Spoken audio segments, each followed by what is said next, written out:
Hello students, welcome to the online classes of Kerala Public School. Our today topic is from class 9th, chapter 4, linear equation in two variables.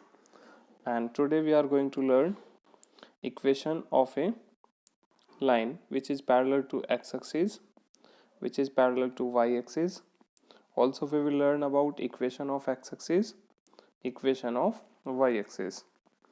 And in the same series, we will solve exercise 4.3 and 4.4 from NCERT book. Okay so let us start. सबसे पहले हम क्या करते हैं, हमने जहां अपनी exercise छोड़ी थी 4.3 का क्वेश्चन नंबर फर्स्ट मैंने करा दिया था ग्राफ ड्रॉ करना. तो आज हम स्टार्ट करते हैं क्वेश्चन नंबर सेकंड से. Okay so let's start.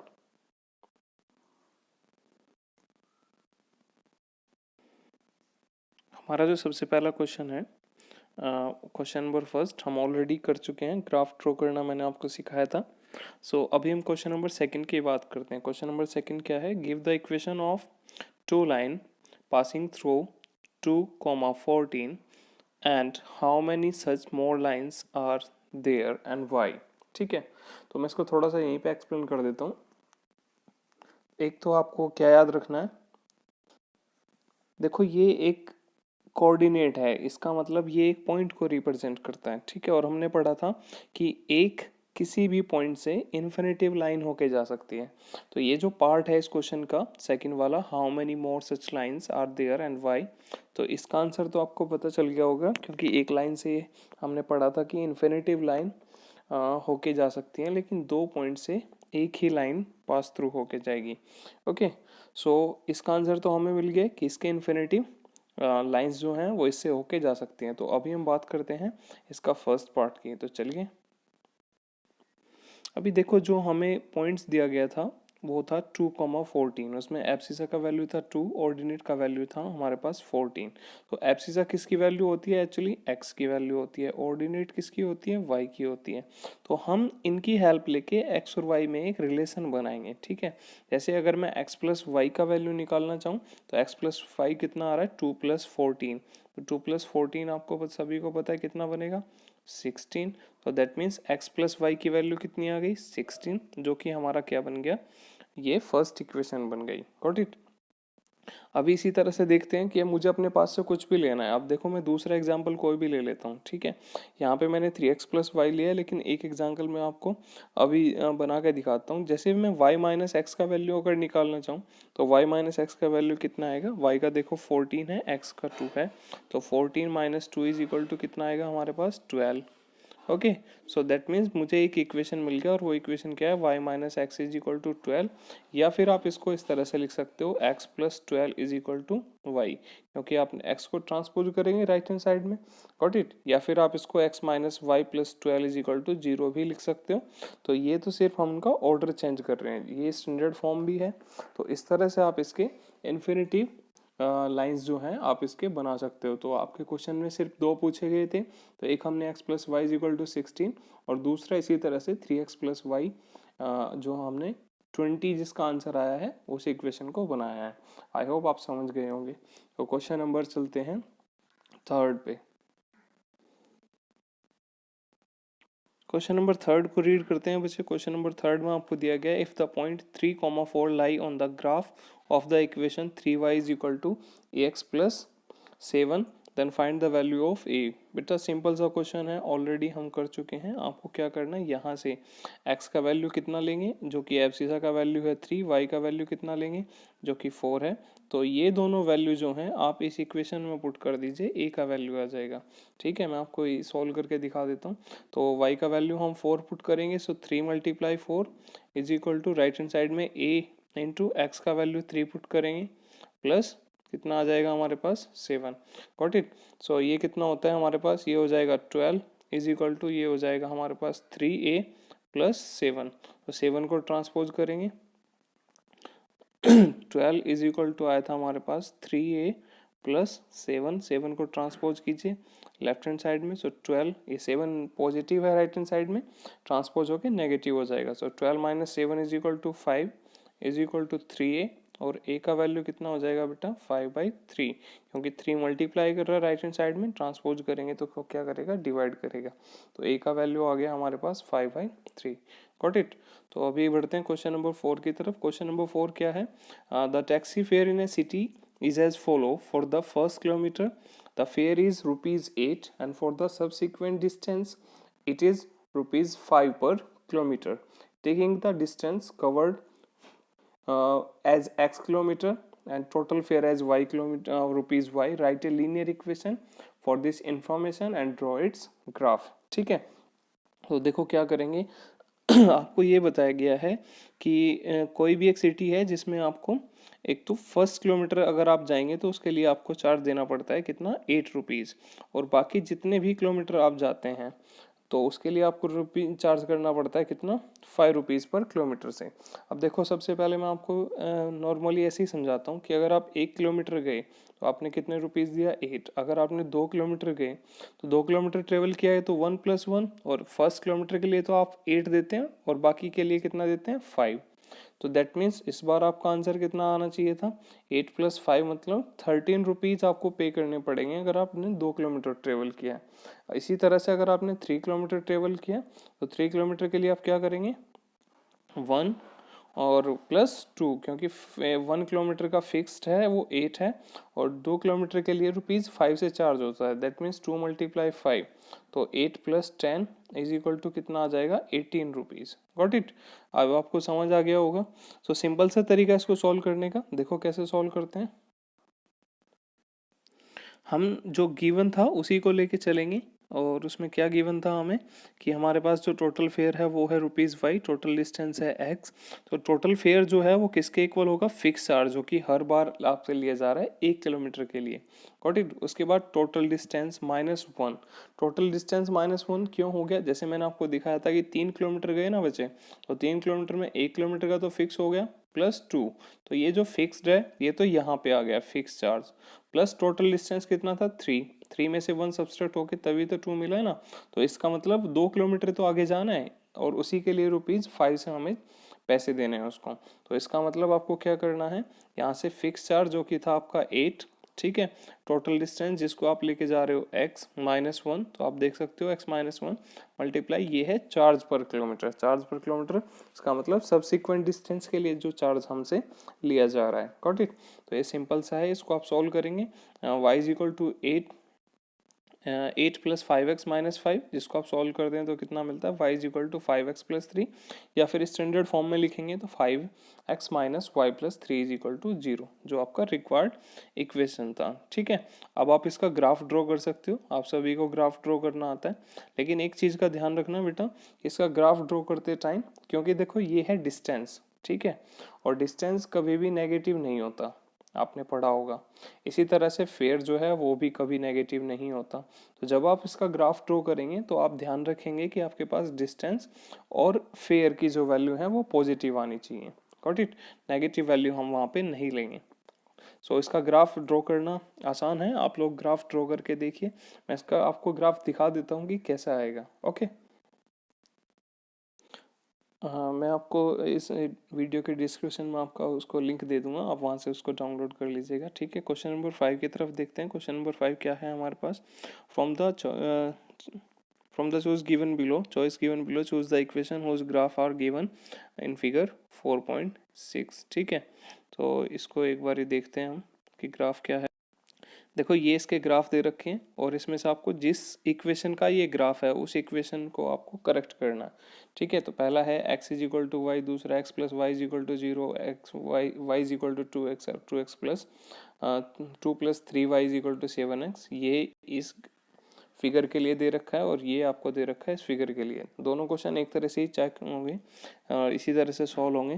देखो मैं आपको बता देता हूँ कैसे आपको सॉल्व करना है। अगर ये जो आप ग्राफ देख रहे हो इसका स्ट्रेट लाइन 3 कोऑर्डिनेट पॉइंट से होके गया है, किस किस से, एक तो है आपके पास -1 और -1, दूसरा है ओरिजिन पॉइंट दैट इज 0 0, और तीसरा है थर्ड पॉइंट दैट इज 1, -1। देखो बच्चे, अगर ये तीनों पॉइंट्स इस इक्वेशन पे लाई कर रहे हैं तो इस इक्वेशन के सॉल्यूशन रहे होंगे। और सोच लो कि अगर ये इक्वेशन का ग्राफ ये है, तो ये तीनों पॉइंट्स की वैल्यू जब हम इसमें पुट करेंगे तो इसको सेटिस्फाई करना चाहिए, ठीक है। इसी तरह से अगर ये एक भी सेटिस्फाई नहीं होता, दो सेटिस्फाई हो जाते हैं, एक नहीं होता, तो ये इक्वेशन नहीं होगा हमारा। इसका मतलब इनमें से जिस भी इक्वेशन में हम हिट एंड ट्रायल मेथड से 1 बाय 1 पुट करके देखेंगे वैल्यू, -1 1 को पुट करेंगे, 0 0 को पुट करेंगे, फिर 1 -1 को पुट करेंगे और चेक करेंगे कि किसका left hand side right hand side के इक्वल आ जाता है, कौन सी इक्वेशन सेटिस्फाइड हो जाती है। जो इक्वेशन सेटिस्फाइड हो जाएगी उसी को हम अपना क्या बताएंगे, आंसर। तो देखो कैसे सॉल्व करेंगे। देखो coordinates of the straight line given below that, जो कोऑर्डिनेट्स हमें दिए गए थे वो क्या क्या थे, -1 1 0 0, ठीक है। और इसके साथ में फिर था हमारे पास 1 -1, तीन कोऑर्डिनेट्स थे। तो हम तीनों कोऑर्डिनेट्स को क्या करेंगे, हर एक इक्वेशन में पुट कर करके देखेंगे। तो सबसे पहले हमारी इक्वेशन था y = x।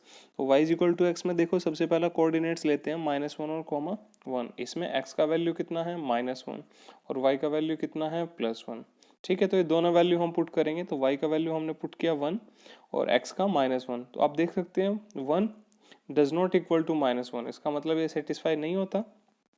अभी दूसरा रख के देखेंगे 0 0, तो x का वैल्यू भी 0 है, y का वैल्यू भी 0 है, तो ये सेटिस्फाइड हो जाता है। क्योंकि ये सेटिस्फाइड नहीं हुआ तो इसका मतलब ये हमारा इक्वेशन हो ही नहीं सकता। लेकिन फिर भी हम तीनों कोऑर्डिनेट्स को चेक कर रहे हैं। ओके, सो इस बार थर्ड कोऑर्डिनेट्स है 1 -1, तो y का वैल्यू हमें क्या मिला है, -1, x का वैल्यू मिला है 1। सो -1 = 1, गॉट इट। अब ये भी कभी भी इक्वल नहीं हो सकते, तो इसका मतलब ये भी सेटिस्फाइड नहीं होता। तो x = y जो था, वो जो गिवन ग्राफ दिया गया है उसका इक्वेशन नहीं हो सकता। तो नेक्स्ट बढ़ते हैं। नेक्स्ट है हमारे पास x + y = 0, गॉट इट। तो इसमें भी हम क्या करेंगे, सेम वैल्यू पुट करेंगे। x का वैल्यू हम क्या पुट करें, सबसे पहले -1, और y का वैल्यू क्या पुट करेंगे, +1। सो देखो बच्चे, -1 और +1 एक दूसरे से कैंसिल आउट हो जाएंगे क्योंकि एडिटिव इनवर्स हैं एक दूसरे के। तो हमारा आंसर क्या मिलेगा, 0, जो कि राइट हैंड साइड है। जो इसका मतलब ये जो कोऑर्डिनेट्स हैं इस इक्वेशन को सेटिस्फाइड करते हैं। अभी फिर चलते हैं x + y = 0 में। इस बार क्या पुट करेंगे, x = 0 और y = 0, जो कि हमारे पास सेकंड कोऑर्डिनेट्स हैं। तो 0 + 0 = 0 ही मिलता है, जो राइट हैंड साइड है। इसका मतलब ये दोनों सेटिस्फाइड हो चुके हैं, ठीक है। अगर एक और सेटिस्फाई हो जाता है तो यही हमारा क्या बनेगा, रिक्वायर्ड इक्वेशन बन जाएगा, जिसका ग्राफ क्वेश्चन में दिया गया है। तो इसको देखते हैं। थर्ड में हमारे क्या दिया गया था, थर्ड कोऑर्डिनेट थे हमारे पास 1 -1। इसका मतलब x का वैल्यू 1 और y का वैल्यू -1। तो ये भी हमने पुट किया। तो 1 + -1 = 0 एंड 1 + -1 एक दूसरे की क्या है, एडिटिव इनवर्स हैं। तो आप इसको कैंसिल आउट कर सकते हैं और आपको राइट हैंड साइड में क्या मिलेगा, 0। अब आप देखो तीनों कोऑर्डिनेट्स ने इस इक्वेशन को सेटिस्फाई किया है। इसका मतलब हम क्या कहेंगे कि गिवन ग्राफ जो है वो इक्वेशन x + y = 0 को रिप्रेजेंट करता है। ओके, सो नेक्स्ट क्वेश्चन है हमारे पास, क्वेश्चन नंबर 6। क्वेश्चन नंबर 6 में देखो बेटा क्या दिया गया है। इसमें लिखा गया है, if the work done by a body on application और constant force is directly proportional to the distance travel by the body, express this is form of equation in 2 variables and draw the graph of the same by taking the constant force as 5 units and also read the graph of the work done. The distance traveled by the body is 2 units and 5 units. आपको सबसे पहले एक equation बनाना है और उसके बाद graph draw करके पता करना है कि अगर फोर्स 2 यूनिट्स है तो वर्क डन कितना होगा, अगर फोर्स 0 है तो वर्क डन कितना होगा। तो चलिए देखते हैं कैसे सॉल्व करेंगे इस क्वेश्चन को। So let us start. देखो बच्चे, सबसे पहले हमें क्या दिया गया था कि जो हमारे पास वर्क डन है वो डायरेक्टली प्रोपोर्शनल है डिस्टेंस ट्रेवल बाय ए, जितना डिस्टेंस बॉडी ने किया है। तो हमने लेट कर लिया work done by a body and that is equal to W, and the work distance traveled by the same body is equal to D. So according to the question हमें दिया गया है that work done is directly proportional to the distance traveled by the body. Okay, so we can write W is directly proportional to the D. Okay, so also we can write W is equal to F multiply D, where F is a constant force. आपने physics में भी पढ़ा होगा ये, ठीक है। अगर नहीं पढ़ा है तो जल्दी आप पढ़ लोगे। तो work done is equal to F multiply D. F क्या है? Constant force. कांस्टेंट फोर्स की वैल्यू आपको दी गई थी क्वेश्चन में कितनी? 5 यूनिट्स। ठीक है, तो इसको आप इक्वेशन में लिख सकते हैं W minus F D is equal to 0। Constant force 5 unit given था, so F is equal to 5। Just put the value, so we got W minus 5 D is equal to 0। Okay, so ये हमारे पास क्या आ गया? Equation आ गया है। ठीक है, और किसका इक्वेशन आ गया है? ये आ गया है वर्क डन और distance travel bye a body के बीच में। अब देखो, जैसे हम इक्वेशन का ग्राफ ड्रॉ करते थे उसी तरह से आप इसका ग्राफ ड्रॉ कर सकते हो। ठीक है, इनमें से किसी एक वेरिएबल को आप एक्स सेलेक्ट कर सकते हो, दूसरे वेरिएबल को वाई लेट कर सकते हो, या फिर डब्ल्यू और डी में ही रहने दीजिए और इसका ग्राफ ड्रॉ करेंगे। तो बच्चे इसका ग्राफ आप ड्रॉ करके दिखेंगे। मैं आपको दिखा देता हूँ कि इसका ग्राफ आएगा कैसे। उससे पहले मैं आपको ये बता देता हूँ कि अगर हमारे पास जो वैल्यू आपसे पूछी गई थी कि अगर हमारे पास distance table by a body 2 units है तो वर्क डन कितना होगा, तो इसमें सिर्फ और सिर्फ डी का वैल्यू आप पुट कर दीजिए। तो work done should be equal to 5 multiply 2 because it was 5d। So 5 multiply 2 is equal to 10 units. And when the distance table by the body is equal to 0 then work done should be is equal to 5 multiply 0 is equal to 0 units. Got it. So बच्चे इस question को आप क्या करेंगे? इसका graph draw करेंगे। मैं आपको बता देता हूँ कि इसका ग्राफ कैसे आएगा। ओके, कुछ इस तरह का ग्राफ इसका आएगा जब आप सॉल्व करेंगे। ये 0 0 है और ये है हमारे के पास 5 और 1, ये है 10 एंड 2। ठीक है, आपने देखा था जब 2 यूनिट था तो आपके पास वर्क डन कितना आया था? 10 यूनिट्स। और जब आपके पास डिस्टेंस था, ये जब डिस्टेंस 0 था तो वर्क डन भी कितना आया था आपके पास? 0। तो इसका मतलब पहला कोऑर्डिनेट 0 0 और दूसरा कोऑर्डिनेट 10, 2। तो इस तरह से आप इसका ग्राफ ड्रॉ कर सकते हो। ठीक है, नेक्स्ट क्वेश्चन है आपके पास। क्वेश्चन नंबर 7 है बच्चे। क्वेश्चन नंबर 7 को देखो, रीड करते हैं। Yamini and Fatima, 2 students of class 9th of a school, together contribute 100 toward to the prime minister relief fund to help the earthquake victims. Write a linear equation we satisfied the data and take contribution, their contribution as x and y. तो simple है बेटा, x और Y. ठीक है, x मान लेते हैं कि एक्स किसका है? यामिनी का। ठीक है, और वाई जो है कंट्रीब्यूशन किसका है? फातिमा का। ठीक है, तो दोनों ने मिलके कितना किया? दोनों ने मिलके 100 किया। तो सिंपल सा इक्वेशन बन के आ जाएगा x plus y is equal to 100। और इसका आपको क्या ड्रॉ करना है? ग्राफ ड्रॉ करना है। गॉट इट, आप कर सकते हैं इसका ग्राफ। तो चलिए क्वेश्चन नंबर 8 की तरफ देखते हैं। क्वेश्चन नंबर 8 क्या है? इस क्वेश्चन को आप लोग खुद करके देखेंगे क्वेश्चन नंबर 7 को। ठीक है, तो 8 देखो, क्वेश्चन रीड करते हैं। क्वेश्चन नंबर 8 में हमें क्या दिया गया है? क्वेश्चन नंबर 8 में दिया गया है that in countries like USA and Canada, temperature is measured in Fahrenheit, where it is in the countries like India, it is measured in Celsius. Here is the linear equation that converts the Fahrenheit into Celsius. Okay, so ये equation आपको दिया गया है।